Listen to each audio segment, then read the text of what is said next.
Hello, welcome to the audiobook of my Yu-Gi-Oh! 5Ds fanfic Crimson Star Priestess. If you are enjoying this series, make sure to leave a like, comment and subscribe to my channel for updates. The link to the fanfic and my Discord server are in the description below. I do not own any Yu-Gi-Oh! 5Ds characters, I only own my OCs. Yusei and I sat on his door runner with helmets on and waited for the drop-off. I couldn't help but wrap my arms a bit tight around Yusei's waist. I was nervous about the drop. Would something go wrong and we would get hurt? I didn't doubt Yusei's skills with handling a door runner, but I was still scared. Don't worry, Yusei spoke up, getting my attention. I promise we won't get hurt. How did you know I was nervous? I questioned as I lightened up the grip a bit. It's easy to tell when you try pushing last night's dinner up from my stomach, Yusei joked. Moron, I commented sarcastically with a small smile, grinding my right knuckle on his back. Yusei chuckled, but his body went rigid when the cargo hatch opened behind us.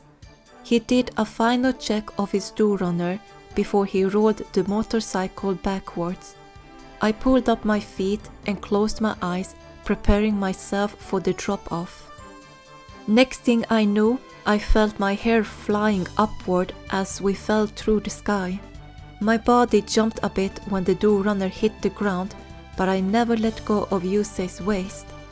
I opened my eyes just as Yusei braked the door runner and saw we were in an area that was full of mountains with junk and garbage. We made it! I sighed in relief and leaned my forehead against Yusei's back. Thank the Crimson Dragon! Nice landing! Yusei and I looked up to see another door runner at the top of the biggest junk mountain. Who's that? Yusei called before he gasped in disbelief. Crow?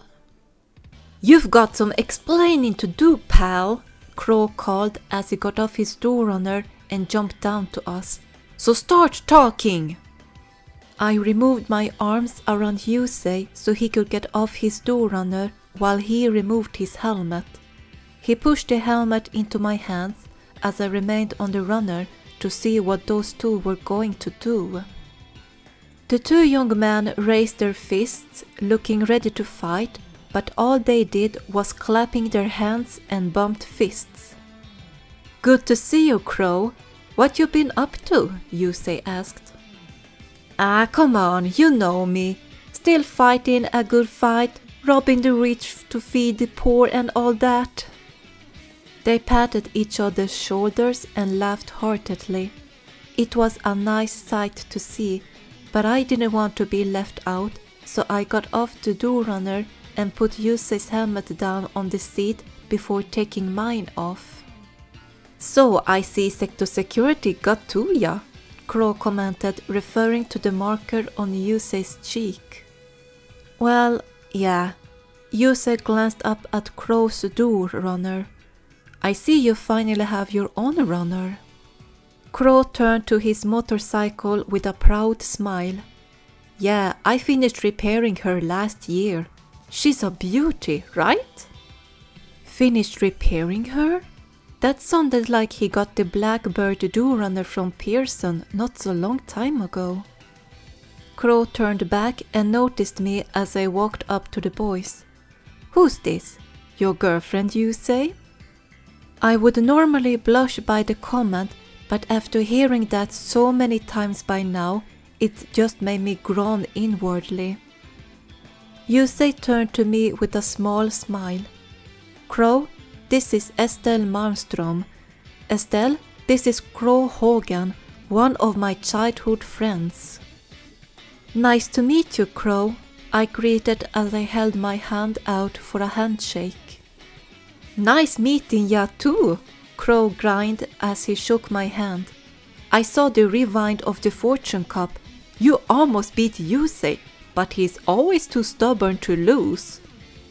I can lose a duel once in a while, Crow, Yusei mumbled with a sheepish smile.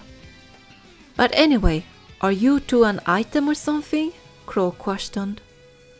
No, we're just friends, I shook my head.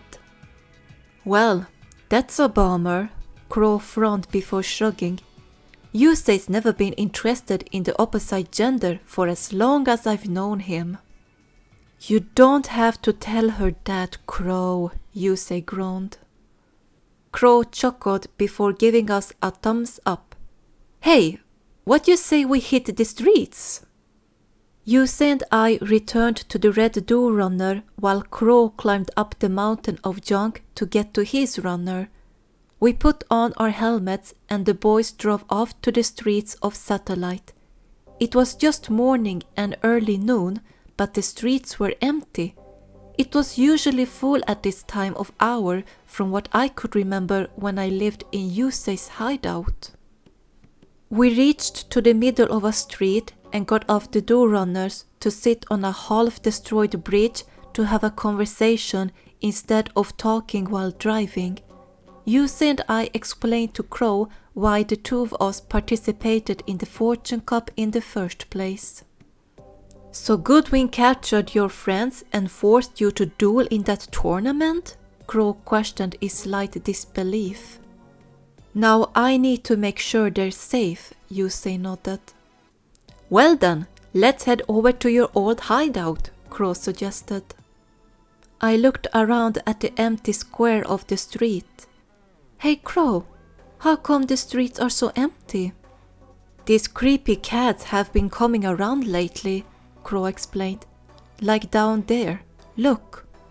He pointed at two black-cloaked men who were walking towards an alleyway with a small group of people behind them. The people looked like they were hypnotized because the way they moved their bodies reminded me of zombies. They spout this wacky teaching and things, trying to round up followers, Crow continued. I hear they're gathering everyone deep within Satellite. Wait, you mean underground? Yusei questioned. Things have gotten weird here, Yusei. Weirder than usual, Crow nodded. Then we better look into this, Yusei mumbled as he turned to me. I nodded softly. It must be related to them. We reached the street where Yusei had the hideout without any issues. He and Crow drove down the stairs to the old subway and drove through the tunnels until we reached the hideout. The lights were on, so someone was there. 3 familiar heads peeked out from the wooden shelter before their frowns were replaced with smiles. Yusei! Estelle! Raleigh exclaimed in joy. You came back! Hey there, you two! Nervin waved his arms. What a surprise! Blister chuckled. Yusei? Estelle? Tank's voice echoed from an old subway cart that was next to the hideout. Seriously? Blitz exclaimed in disbelief. Yusei and I got off the runner and removed our helmets. Did we miss anything? Yusei asked. Long time no see, boys. I waved my hand before I put on my glasses. Raleigh rushed straight to Yusei and wrapped his arms around his waist.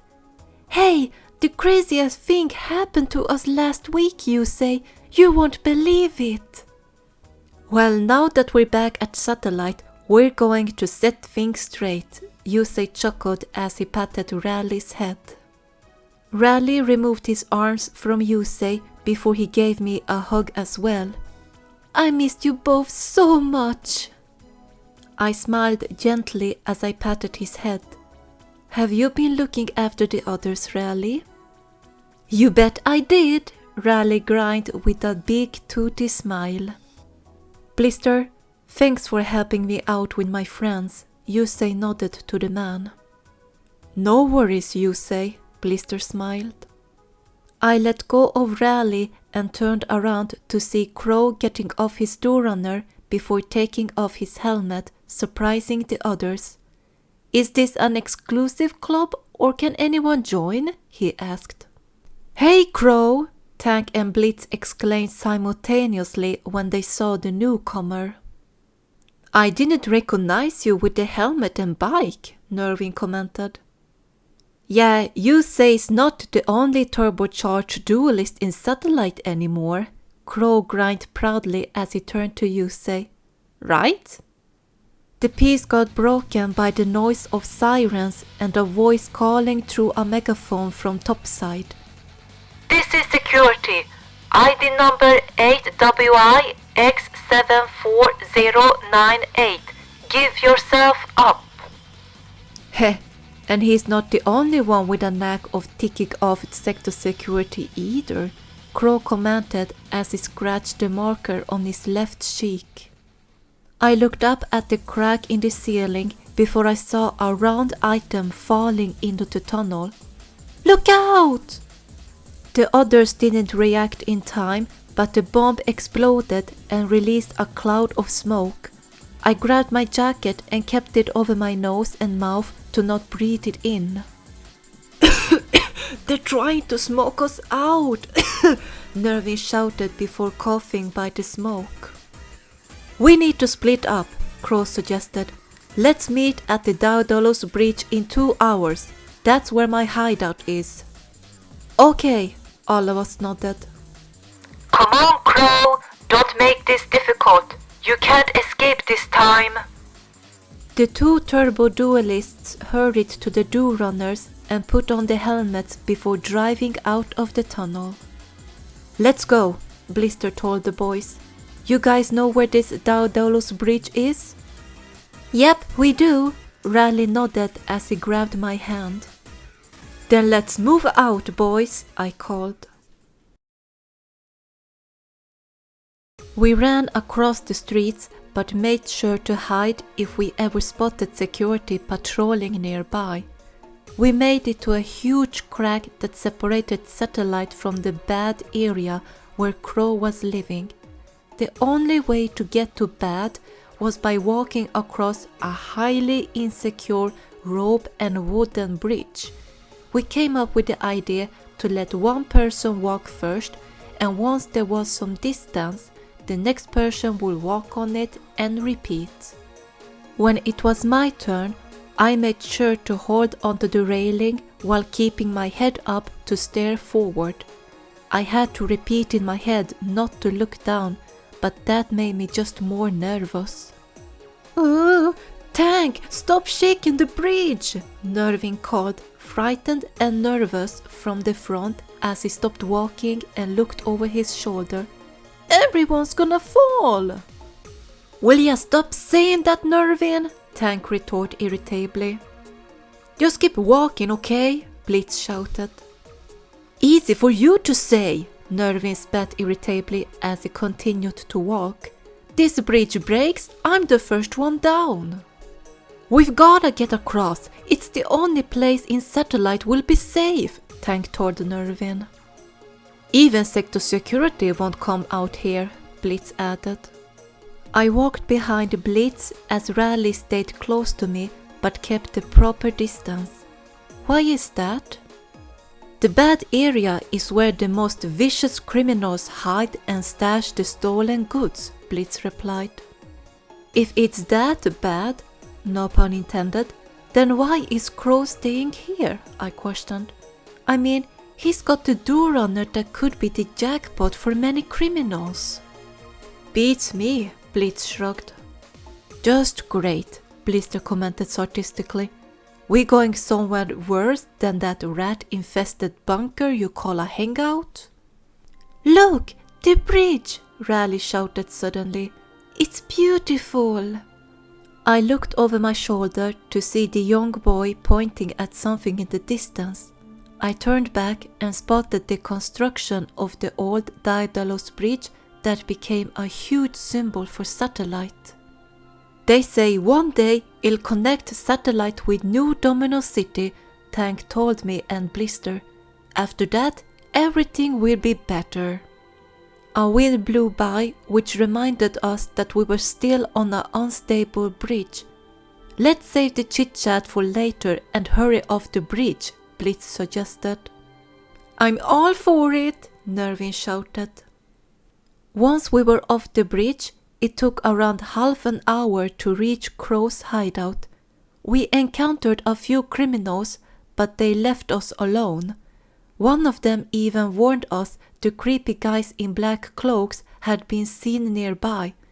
That was useful information. Raleigh and the others asked me if I knew something about those black hooded people, but I told them Yusei and I would explain everything once we were at the hideout. When we made it to the hideout, it was all quiet. Not even the kids that Crow looked after peeked out from the huts and ruined buildings to see who had come. It was a good thing the Black-winged duelist had talked them about stranger danger.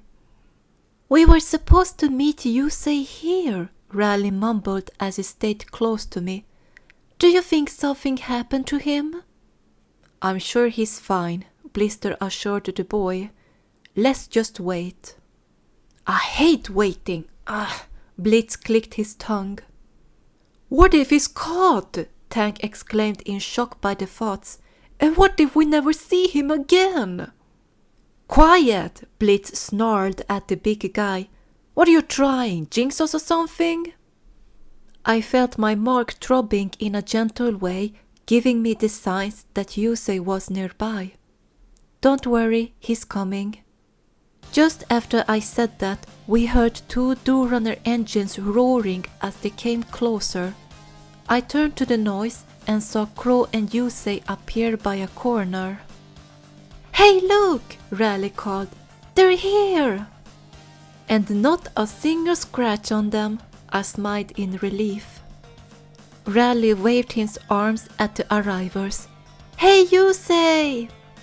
"Crow's back!" Several voices shouted all of a sudden, scaring us all. I turned around and saw 5 children running out from the huts, all of them smiling and waving their arms to Crow like a hero's welcome. I was surprised to see the 5 children that were usually with Crow after the Dark Signers War, since in the anime he looked after at least 8 to 10 children. They rushed past us as we looked at them interacting with Crow. A little puppy also ran out from the shelters and joined the children, wagging its tail at the sight of the big brother. The orphans were asking him if he had any new cards for them or even some candy. "What are you talking about?" Crow questioned sarcastically after he took off his helmet. "You guys want more of my cards? Look at me. You see a beard and red hat? I'm not Santa Claus." That caused the children to beg, giving him puppy eyes. Hold on. Well, I don't have cards, but I brought something even better." He turned to Yusei and raised his arm towards him. "May I present to you Yusei, the new Turbo Duel champion." Yusei took off his helmet before the children gathered around him, excited and thrilled to see the new champion. They were praising and telling him how they watched him on television when he won the Fortune Cup.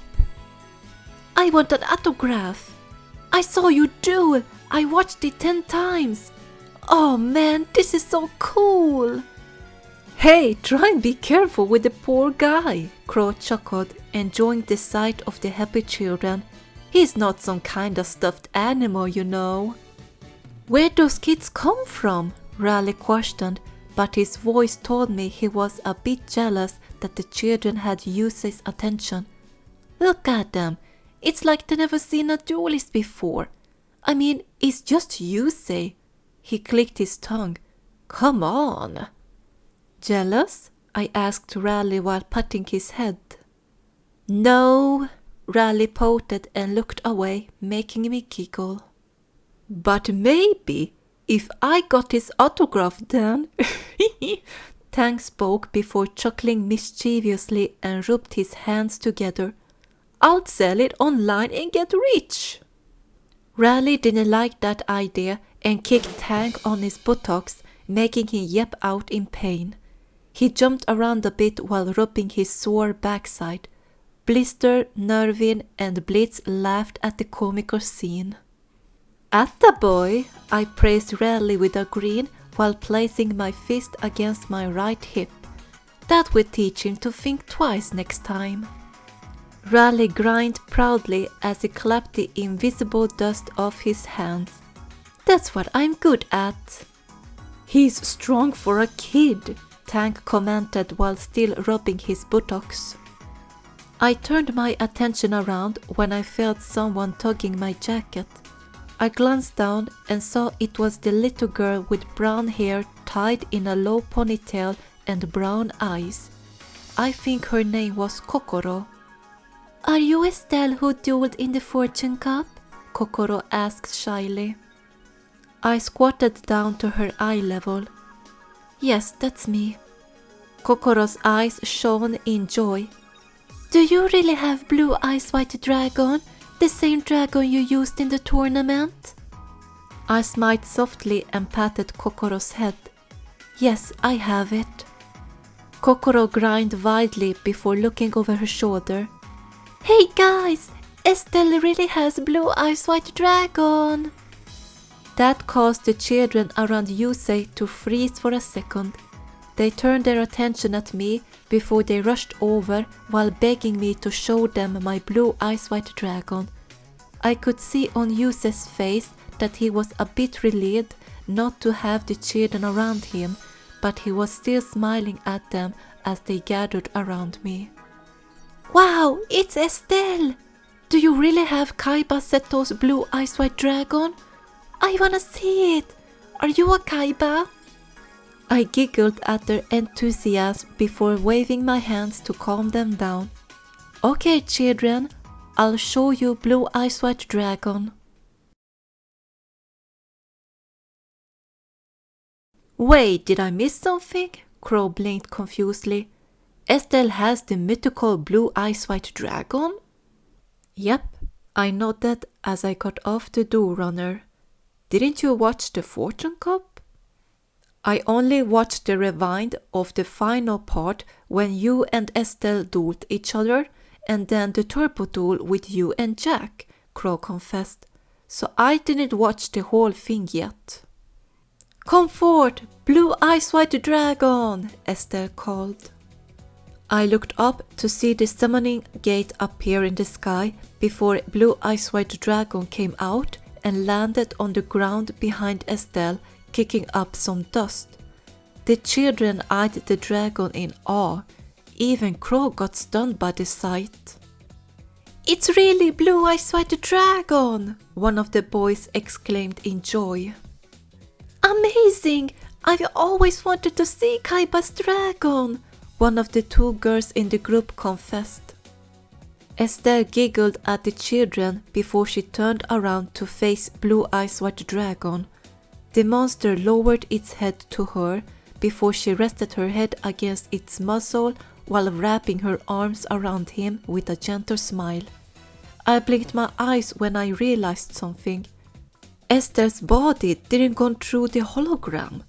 Did she possess psychic powers like a key and could make dual monsters real? Was it part of her priestess powers? We sat on rolled sleeping bags around a small campfire Crow set up in the evening. He then tried putting the children to bed, but when he failed, he let them play around for a while. I even allowed them to play with my do-runner as long as they took it easy. Crow joined us with a few bottles of beer, which he gave to Tank, Blitz, Nervin, and Blister. He offered a bottle to me and Estelle, but both of us declined. I wasn't the type to drink alcohol. I remember the old times when Crow, Jack, Kalin, and I were in the Enforcers, and how we were silly teenagers back then who tried some adult stuff, such as drinking different types of alcohol whenever we found an intact bottle and smoking cigarettes. One time, I drank until I got intoxicated, and I woke up the next morning with the worst headache ever. That was when I promised myself to never drink again. Estelle and I told our friends about the dark signers and the threat that could devastate Satellite. So what you're telling us is that these dark signers want to destroy the Satellite sector? Nervin asked after we finished explaining. That's right, Nervin, I nodded. Estelle and I saw a vision of it when I was dueling Jack in the tournament. If it's true, what do we do? Blitz questioned. I know, Tank raised his hand. We go home, pack up, and then use that pipeline to get out of here. Sounds good to me, Nervin agreed. If these dark signers are here, we should all go over there. I'm good with a deck, but once the shuffling part's done, it's all downhill after that. You okay, Estelle? Raleigh spoke up. I turned my eyes to Estelle, who sat silently and stared deeply at the flames of the campfire. She looked like she was in a trance, but she snapped out of it when she heard her name. Pardon, Raleigh? She blinked her eyes. You looked pretty lost there just now, Raleigh said concernedly. You worried or something? Estelle gave Raleigh a small smile. Yes, I am worried. It's just... She let out a sigh and lowered her tense shoulders. The dark signers want to kill me. What? Everyone except me gasped in shock. Why's that? Nervin asked. Did you do something to tick them off? Estelle turned her eyes at me, giving me a look that said, we should tell them. I agreed to it and gave her a nod. No. They want her gone because of her powers, I told our friends. What powers? Blitz raised an eyebrow. I pulled down my glove and then pulled the sleeve of my jacket up to reveal my mark. The others stared at it confusedly. Since when'd you get a tattoo, Hughes? Tank asked. It looks like that glowing mark you had back in the diamond area when the witch showed up, Blister pointed out. It's the mark of the Crimson Dragon, I explained. There's a legend of 5 signers who have the marks of the Crimson Dragon's body parts. Remember Jack's mark that looks like a pair of wings? That's his mark. Jack's also a signer? Nervin gasped in shock, connecting the dots together fast. Who would thought that? Blitz commented. It's up to us signers to defeat the dark signers before they destroy Satellite, I continued. But we can't do that alone. That's where Estelle comes in. Estelle rolled up the sleeve of her top to reveal her star mark. I have the mark of the Crimson Star, and that makes me the Crimson Star Priestess. Raleigh leaned in closer to look at Estelle's mark. You're part of the signers? In a way, yes, Estelle nodded. I'm supposed to be the motherly figure for the signers and use my powers to create miracles when all hope seems lost. So the dark signers want you gone because of your powers to create miracles, Blister concluded before he turned to me. You say, you better look after her from now on. I will, I nodded determinedly before I reached over to Estelle and put a hand on her shoulder. Estelle, no matter what happens, I'll be there for you, okay? Estelle nodded slowly with a shy smile. Thank you, Yusei. I appreciate it, and I'll be there for you and the other signers as well. She looked cute while being shy. Wait, where did that thought come from? You know I'm with you, Yusei, Crow nodded. A crow never backs away from a fight, and I've got my nest to protect. He took a quick glance at the children still inspecting my runner. But if they damage your bike, just say the word, pal, and they're gone. Seriously, I mean it. That's not true, Kokoro called before she threw her arms around Crow's shoulders from behind. "You'll always protect us." The children had lost interest of my door-runner and decided to join us by the campfire. "Can you tell us a good night story, Crow?" Taiga asked. "How about a scary one?" Ginga suggested. "But you're afraid of the dark and you always run off before he gets to finish it." Kokoro blew a raspberry at the two boys. Crow chuckled. "How about I tell you the one about the bridge to nowhere?" "Tell it!" the children chanted eagerly. Crow told the tale of the mystery man who started building the Daedalus Bridge to connect it to New Domino City for a better future for the people in Satellite. It was an old story that Martha used to tell me, Jack, and Crow at bedtime when we were kids and lived in her orphanage. The story became an inspiration for the three of us to one day unite Satellite with New Domino City. That story symbolized hope, something many people in Satellite had given up on a long time ago. No one ever saw him again. Do-runners were ruled illegal in Satellite, and to this day the bridge remains unfinished. Crow finished the storytelling. "Someone must know where he is," Raleigh growled, referring to the mystery man. "Who can just fly away into thin air?" "I don't know, Raleigh," Crow shook his head. "He did what he meant to do. He gave us hope. But if you want to find him, just look in your heart," Crow and the orphans said simultaneously as they held their hands close to their hearts. "I love that story," Tang commented, "though I wish he was able to finish the bridge."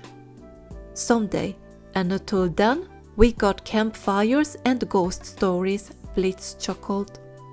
"I just noticed, your door-runner has a pair of wings too," Raleigh told Crow when he took a closer look at the black runner. "Oh well, of course, I'm the stranger," Crow joked. "You are?"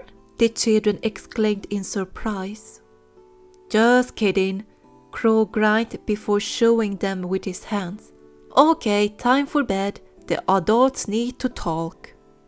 "Like me," Raleigh imitated Crow. "But he's not even grown up," Taiga glared at Raleigh. "He's still in diapers," Ginga taunted. "Hey!" Raleigh growled, feeling offended. Estelle giggled softly before she got up and walked over to the children.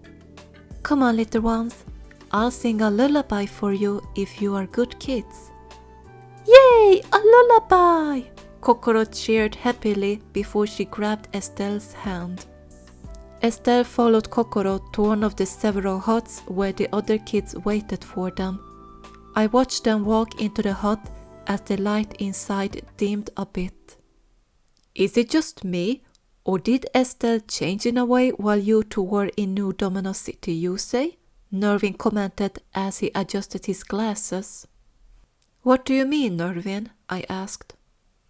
"I don't know, it's just," Nervin shrugged. "Something feels different about her." "Is it because of her miracle powers? 'Cause we seriously are gonna need them against the Dark Signers," Tang stated. "Maybe it's just her motherly side that showed up now because of the kids," Blister chuckled. "Don't forget, she's a woman." "Thank you, Blister, for telling us something we're already aware of," Blitz said sarcastically. Before we knew it, we heard Estelle singing to Crow's children inside the hut. We snapped our heads to that direction and listened closely.